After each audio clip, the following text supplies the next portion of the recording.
যার সমর্থনে আজকে আমাদের এই নাটাবাড়িতে সভা।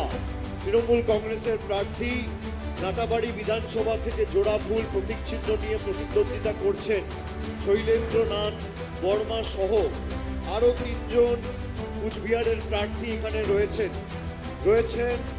কুচবিহার দক্ষিণের তৃণমূলের প্রার্থী ভাতৃপ্রতীক অভিজিৎ দে ভৌমিক হিপ্পি সহ দিনহাটার বিধানসভার তৃণমূলের প্রার্থী মমতা বন্দ্যোপাধ্যায়ের মন্ত্রিসভার অন্যতম সদস্য উদয়ন গুহ রয়েছেন। তুফানগঞ্জ বিধানসভার জোড়াফুলের প্রার্থী প্রখ্যাত ক্রিকেটার শিবশঙ্কর পাল। নাটাবাড়ির তৃণমূলের প্রার্থী শৈলেন্দ্রনাথ বর্মা এই বিধানসভা কেন্দ্রের ভূমিপুত্র, এখানে জন্ম এবং এই মাটিতেই বেড়ে ওঠা, ফলে এখানকার মানুষের সাথে তার আত্মিক সম্পর্ক এলাকার 16টা অঞ্চল হাতের তালুর মতো চেনে।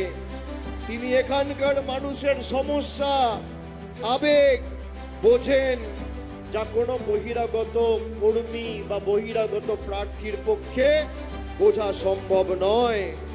বর্তমানে 2023 সাল থেকে জেলা পরিষদের মেম্বার, তার তত্ত্বাবধানে 50টির বেশি পাকা রাস্তা, 4টি নদী বাঁধ, 3টি ডিভিস, ড্রেনেজ ব্যবস্থা এবং শ্মশান ঘাট নির্মাণের কাজ সফলভাবে ইতিমধ্যে সম্পূর্ণ হয়েছে।